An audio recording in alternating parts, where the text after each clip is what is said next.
Targeted individuals. Targeted individuals are victims of racism, homophobia, organized stalking, electronic harassment, non-consensual experimentation, and TI say no to neo-Nazism.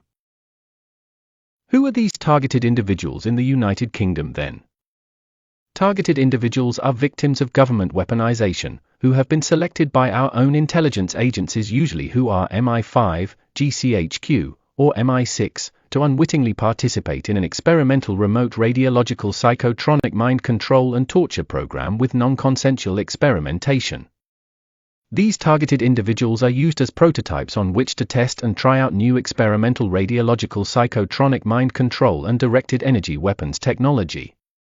The research and development of these radiological psychotronic technologies are worth billions of pounds to the British government. Around 75% of victims do not realize that they have been targeted. This program's modus operandi was originally developed under the American CIA's MKUltra project, which was designed to break down the individual and neutralize the person, using psychological, physical and emotional stress. The ultimate goal of this program, once the technology has been successfully tested and perfected on the many thousands of targeted individuals in the UK, is for it to be eventually deployed en masse across the whole of society to brainwash and control the entire population, through intimidation, fear and threats, and therefore silencing any dissent. Generally, left-of-the-centre socialists, political activists, dissidents, whistleblowers, intellectuals, independent thinkers, people of color and the LGBT community are some of the main targets of this program. However, many people are randomly selected. The victim's family and spousal relationships are usually destroyed as part of the psychological torture that ensues. These targeted individuals are victims of lawfare and are illegally harassed, non-consensually experimented upon, stalked and placed under surveillance. These individual groups refers to themselves collectively as targeted individuals or TIs. This rapidly growing collective group of individuals is the group of people in our population who are voicing the complaints of exposure to electromagnetic and psychotronic technologies meant to alter cognition and physiology. They are fitted with devices that read and torment and control their minds whilst being attacked with electromagnetic weapons that cause atrocious pain, voice to skull, and Havana syndrome. Daily, TIs undergo organized stalking, illegal surveillance and harm from government weaponization. Now, let's find out what these targeted individuals and TI groups are campaigning for.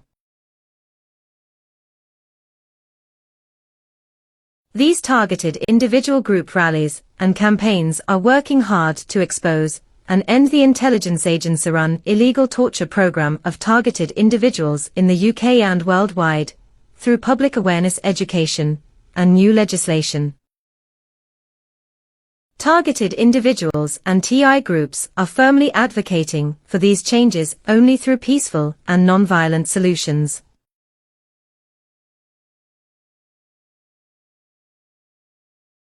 The United Nations investigated after receiving a petition and produced a report on torture through their Council on Human Rights. That report, after thorough investigations, found that innocent, unsuspecting civilians worldwide were being subjected to the following: state-organized stalking, psychological torture, electronic harassment, and non-consensual experimentation, with the use of advanced psychotronic cyber technology to inflict cruel, inhumane mental and physical suffering. The United Nations Council on Human Rights asked Professor Nils Melzer to investigate and produce that report on torture. He was asked to take on the role of the Special Rapporteur on Torture and Other Cruel, Inhuman or Degrading Treatment or Punishment for the United Nations during 2016 to 2022. During his time as UN Rapporteur on Torture, Professor Melzer has been a figure with a strong voice defending human rights. He stated at the UN Human Rights Council that governments must show greater commitment to tackle torture at home. He also took a supportive stance on Julian Assange, saying in January 2020 that the treatment of the WikiLeaks founder was politically motivated and persecutory, adding the case is a huge scandal and represents the failure of Western rule of law. And while psychological torture has been recognized as a distinct concept from physical torture for a long time, many governments do not recognize psychological torture as torture, Additionally, Professor Nils Melzer is the Human Rights Chair of the Geneva Academy of International Humanitarian Law and Human Rights. He is also a Professor of International Law at the University of Glasgow.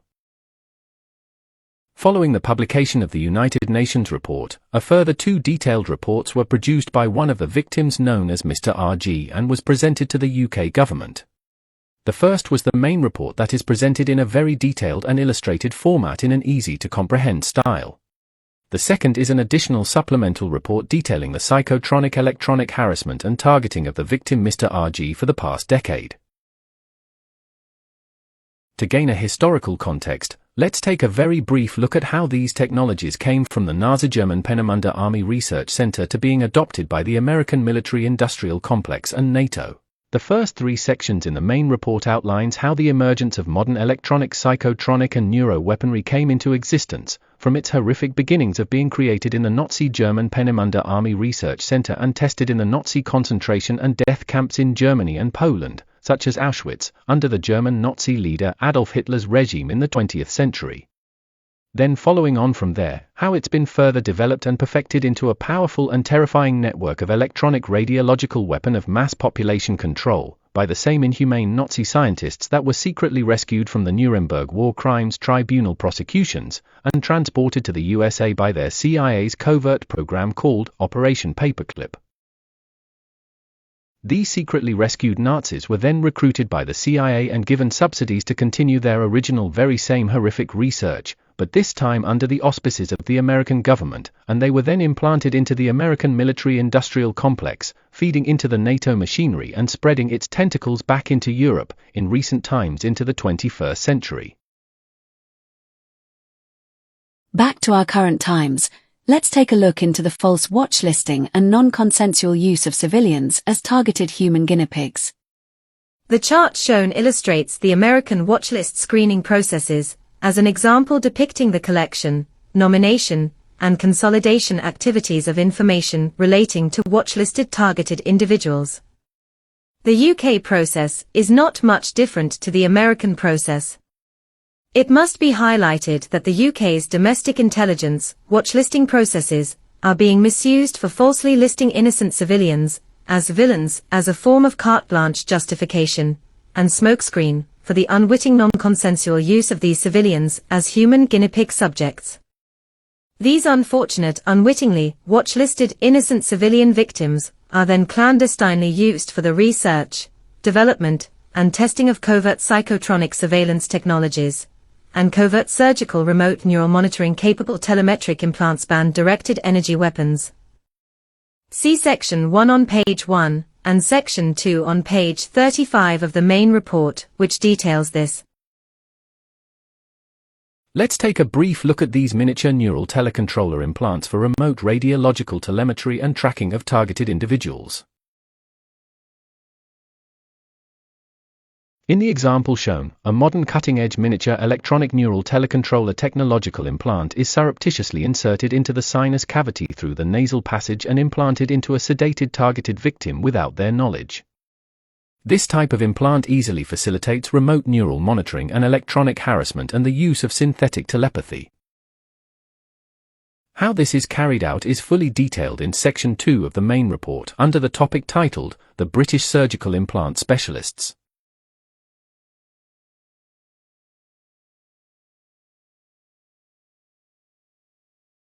So let's take a look at a high-level schematic diagram which provides an overview of the working of the synthetic telepathy infrastructure.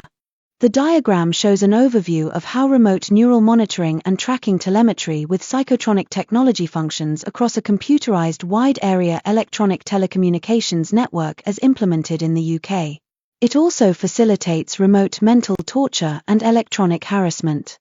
You can see how the radio telemetry from the victim's body implants is received by the ground-based ordinary mobile telecommunications network base station antennae and the Earth-orbiting satellite network and then transmitted to the listening stations.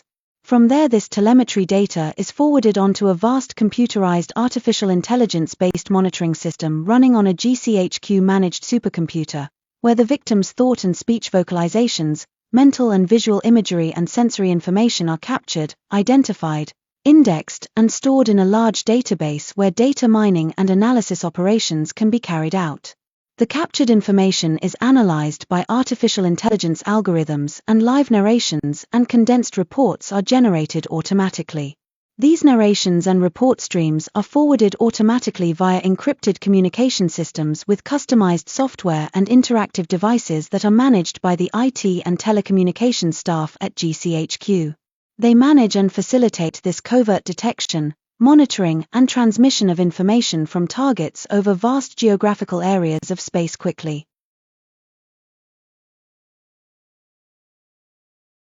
Now let's take a look at this British intelligence agency supported and run targeting criminal enterprise in the UK.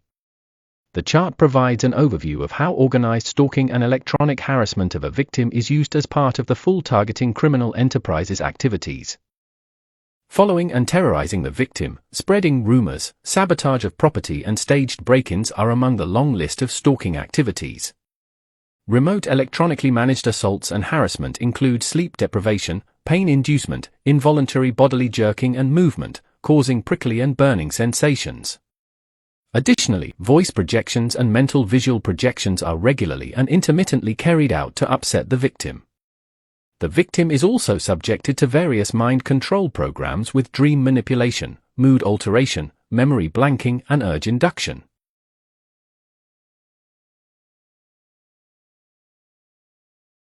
This chart provides an overview of how the mind-controlling agent gets feedback information from the targeted victims. It illustrates the disparity and repression of a targeted victim. You can see that the mind controllers and their collaborators are employed, with what could be considered a good salary and even with pension schemes, to attack and harass their victims with their own thoughts. They act with Nazi-like behavior, with many having full knowledge of the targeting system. Victims, on the other hand, feel isolated and helpless, suffering mentally and physically. Since the victim's thoughts are being captured and read, they cannot have any privacy of thought and have any secrets. Their intellectual property and any trade secrets that they may possess are read and stolen. Victims are falsely accused of mental illness and usually cannot escape the harassment and torture.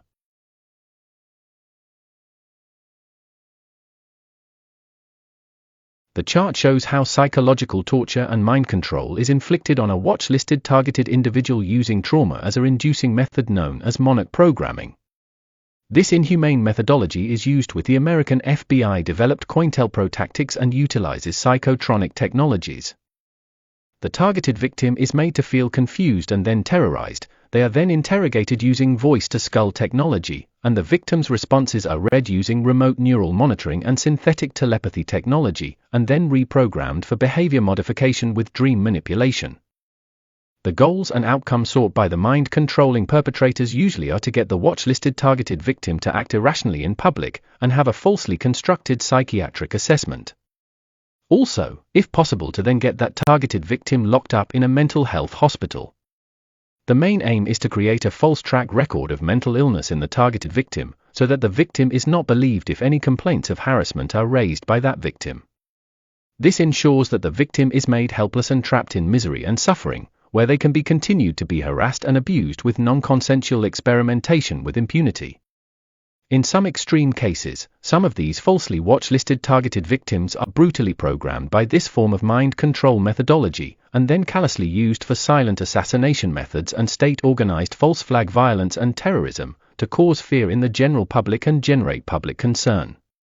This conveniently can then become an engineered platform to introduce tighter controls curtailing civilian freedom and further eroding human rights, by a government that resorts to this form of draconian and authoritarian methods to impose its will on its citizens.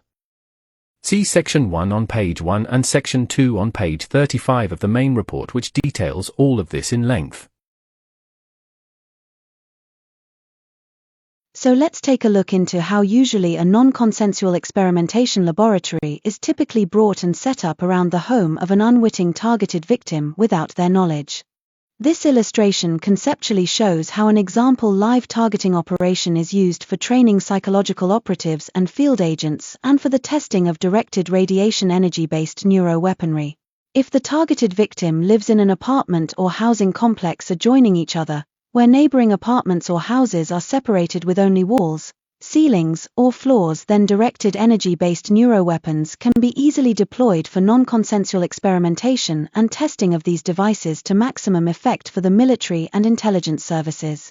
In this example, the targeted victim lives in an apartment on the first floor of that apartment building.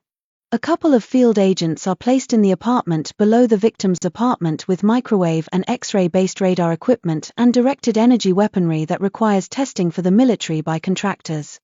Another couple of psychological operatives are placed in the apartment immediately above to monitor, surveil and control the targeted victim surreptitiously using ultra-wideband radar viewing devices and other spy technological devices.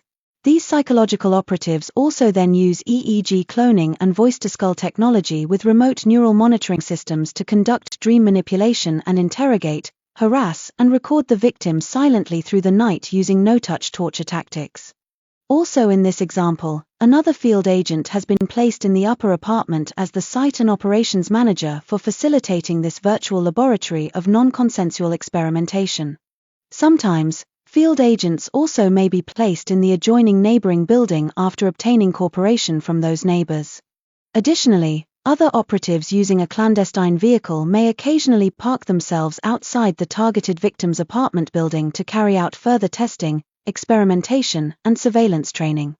Microwave and X-ray-based directed energy neuroweapons which have been developed by defense contractors for the British military, which uses modulated beams of microwaves and X-rays that can travel through walls, ceilings, and floors towards a target victim and are designed to bathe that targeted victim's living quarters with microwave and X-ray radiation, are used and tested to heat the victim's blood in a rhythmic pulsing pattern whilst they are asleep.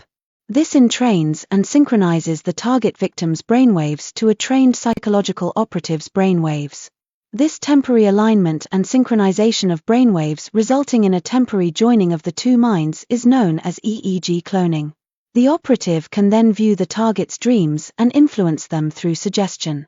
A whole catalogue of functions of remote radiologically inducible physical and psychological effects and conditions that can be carried out with the psychotronic remote neural monitoring technology equipment are tested for that particular current equipment model, so that they can be passed as being fully tested and operational for the British military and intelligence services.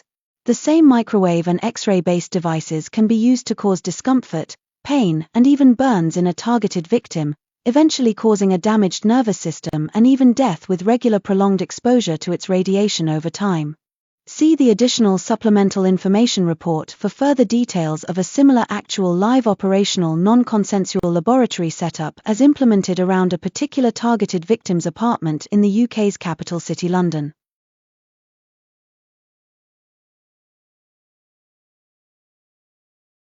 Now let's meet the key experts and conscionable whistleblowers who have worked steadfastly to inform and educate us on all of these hidden and secretly developed psychotronic mind control technologies.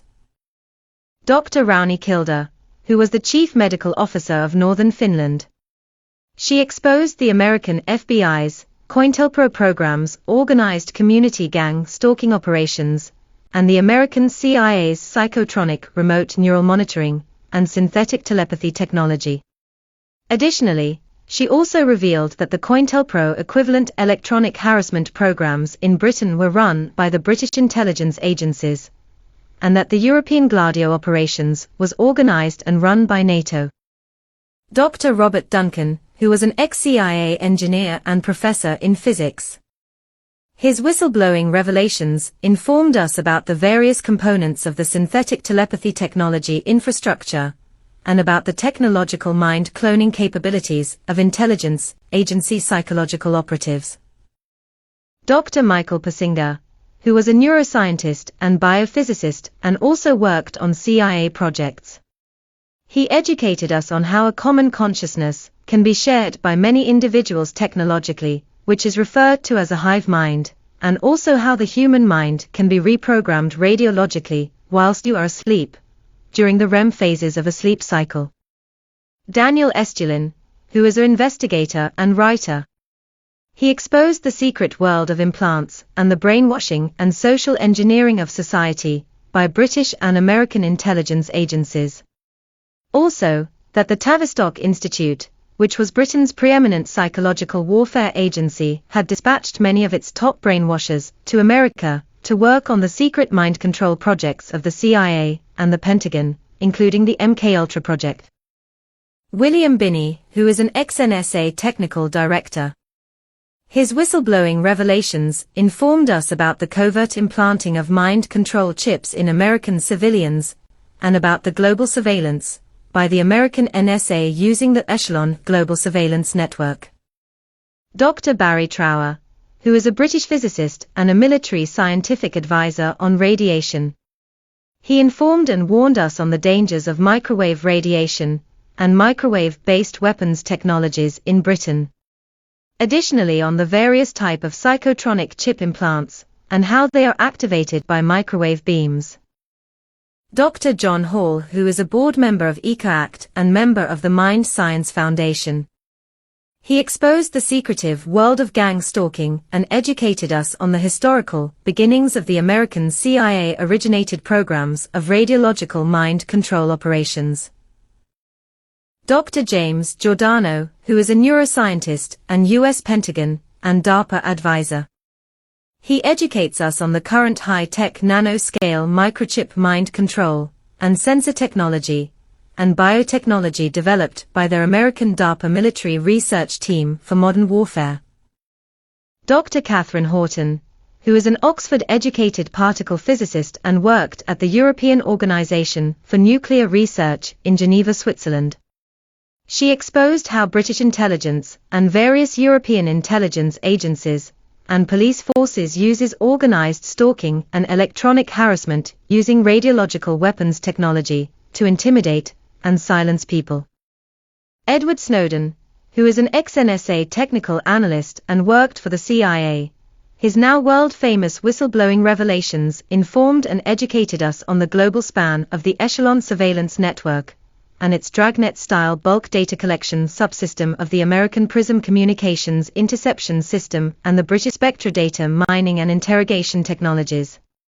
He revealed that the American NSA and the British GCHQ are in a closely joint partnership, and that they shared a common shared vast mass surveillance information database, and shared electronic computerized mass surveillance network infrastructure. He also exposed how all companies like Microsoft, Apple, Google, Facebook, and other electronics communications and telecoms providers are tied into the Echelon Global Surveillance Network. When the atrocities committed by Nazi Germany became fully apparent after the Second World War in the 20th century, the consensus within the world community was that it was necessary to create a universal declaration that specified and enshrined the rights and freedoms of all human beings. So let's now remind ourselves of that covenant by looking at the articles that form the Universal Declaration of Human Rights. All human beings are born free and equal in dignity and rights.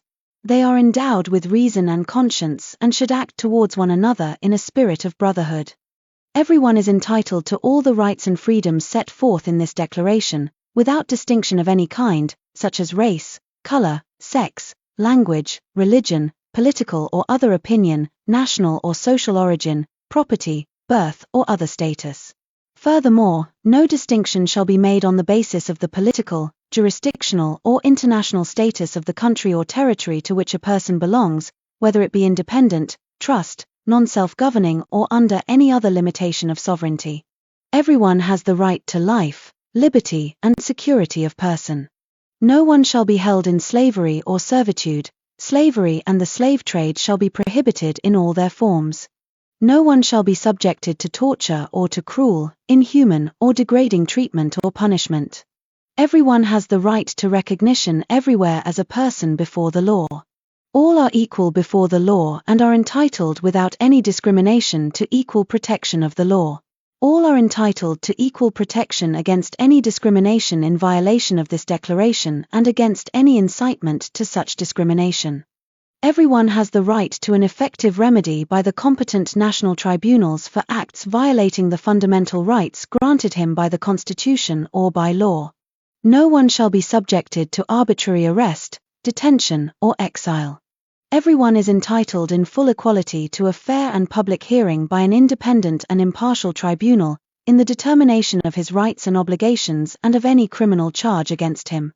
Everyone charged with a penal offense has the right to be presumed innocent until proved guilty according to law in a public trial at which he has had all the guarantees necessary for his defense.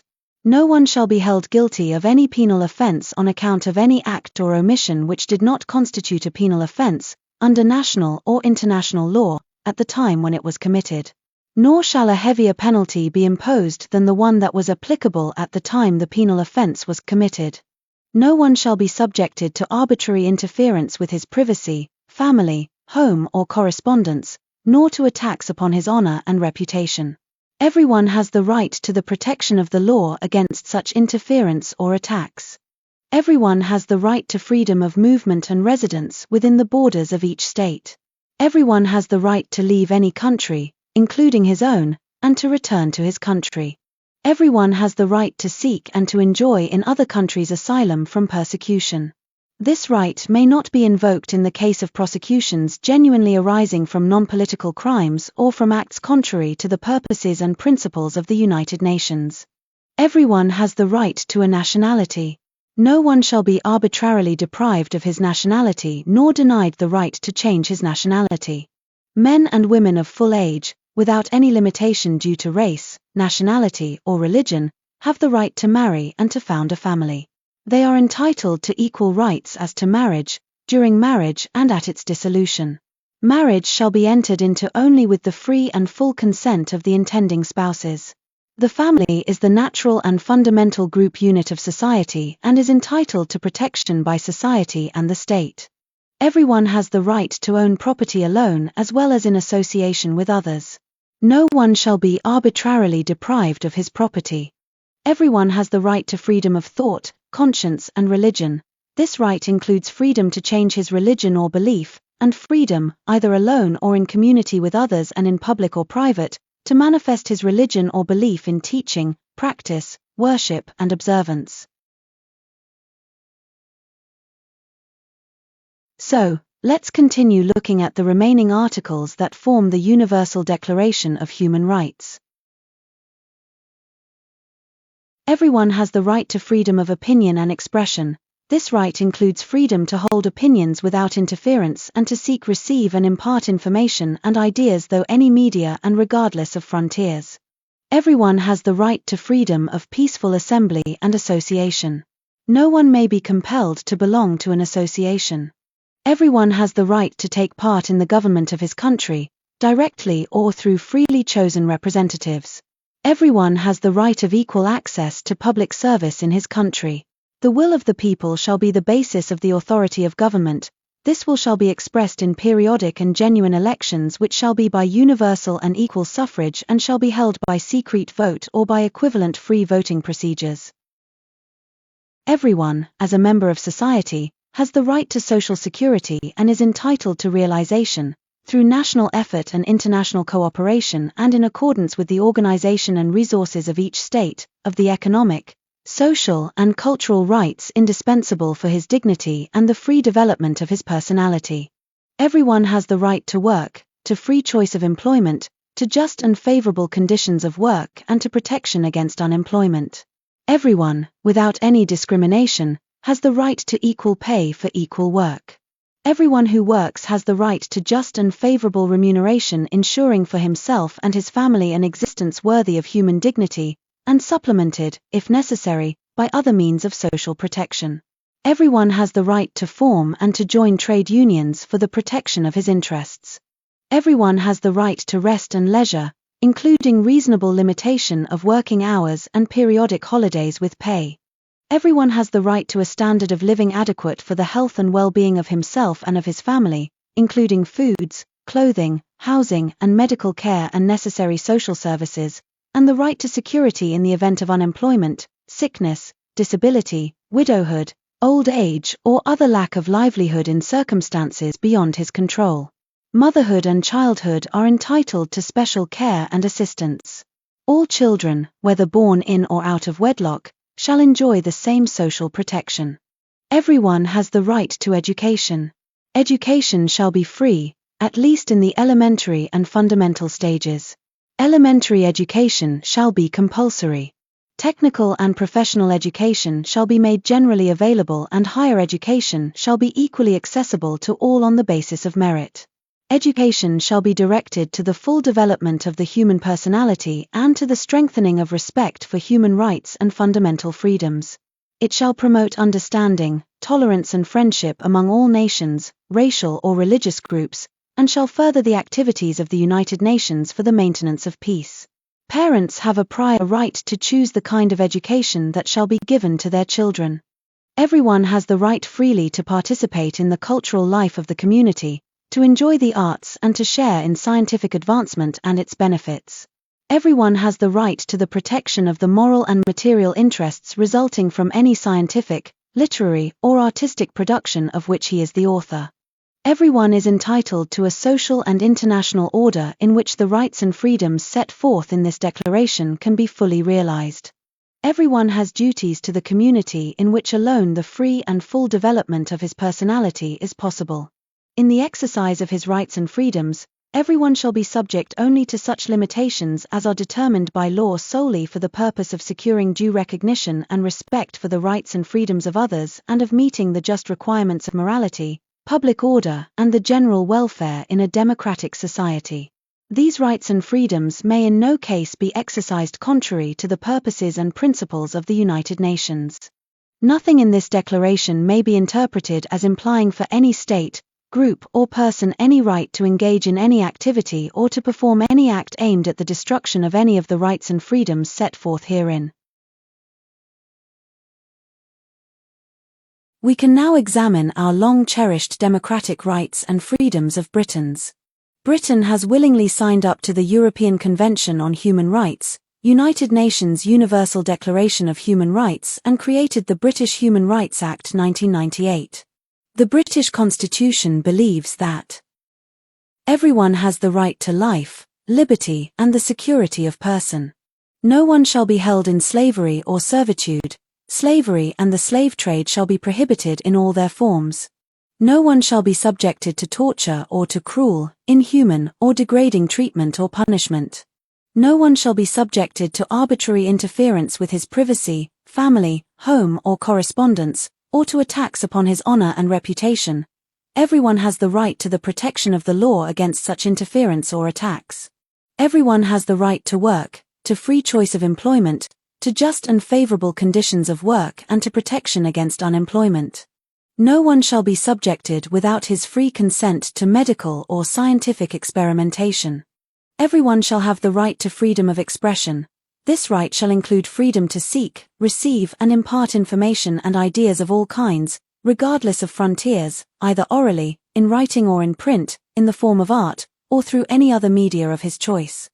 Additionally, the right to privacy grants British citizens to live in their homes without interference from the government. Citizens may develop close relationships with whom they wish, whether they be social or sexual. The right to undress and bathe oneself in a dignified fashion goes without debate. We are private individuals and, in our element, when we have unlimited control of our environment. We may control who enters our house, may divulge information about ourselves in private conversation, and dictate what we wear and eat. The right to personal autonomy, to develop personal interests, dictate life's direction and seek stimulus are major components of a healthy, balanced mental state and contributes to the overall well-being of our nation.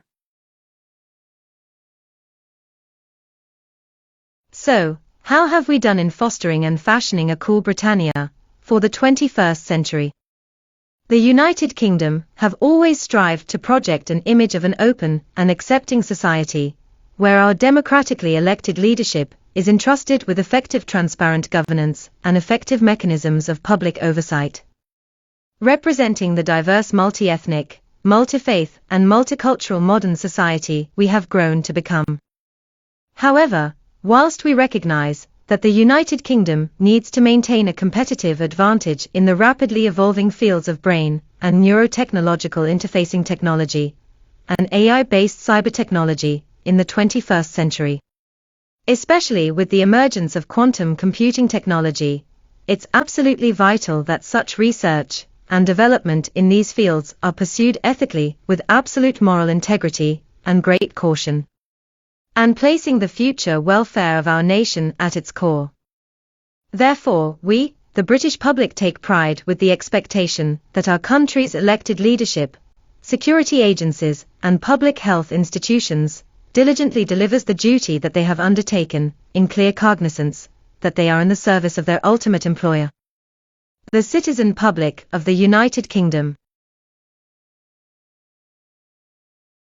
Now we can take a look at the recommendations we are making to the UK government. The main report recommends that the following 5 requirements, as outlined under Section 5 of the report, be urgently implemented without any further delay.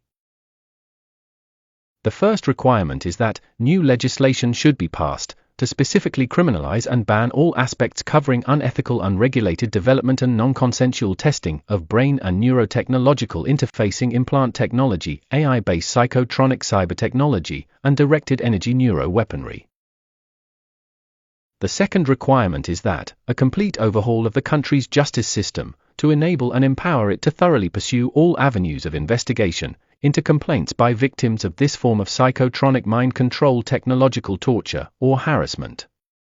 The third requirement is that the police and other law enforcement agencies need to be educated, trained, and equipped for detecting these new types of psychotronic cyber criminality, and the legislature relating to it, for better empowering them in combating this growing high-tech criminal industry, and not to instead aid and abate these criminals by acting in collusion with its facilitating and perpetrating parties, as they have been doing previously.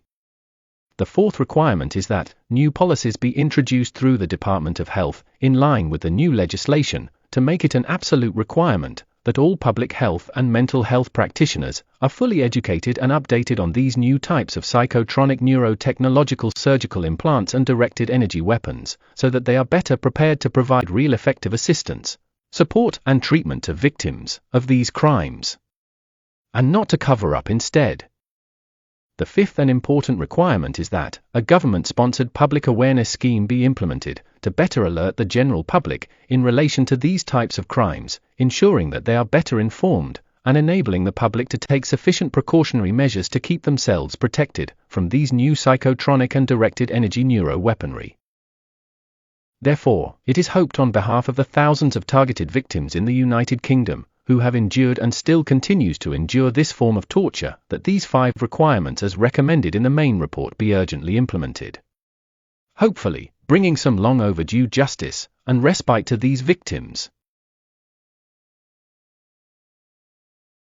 It's the annual Targeted Individuals Day again, on the 29th of August. The London rally to commemorate Targeted Individuals Day will be taking place outside number 10 Downing Street, as previous years. This is an annual peaceful rally where all targeted individuals and their supporters are welcome. It is hoped that the rally is a success in its aim of raising awareness, solidarity, and support for the victims and survivors of government weaponization and state-sponsored non-consensual experimentation. So, we hope to see you there.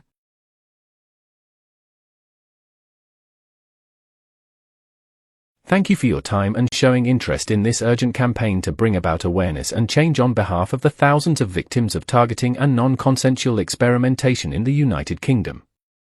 This presentation was prepared by Mr. R.G., who has been a targeted individual and a victim of government weaponization with non-consensual experimentation since 2016.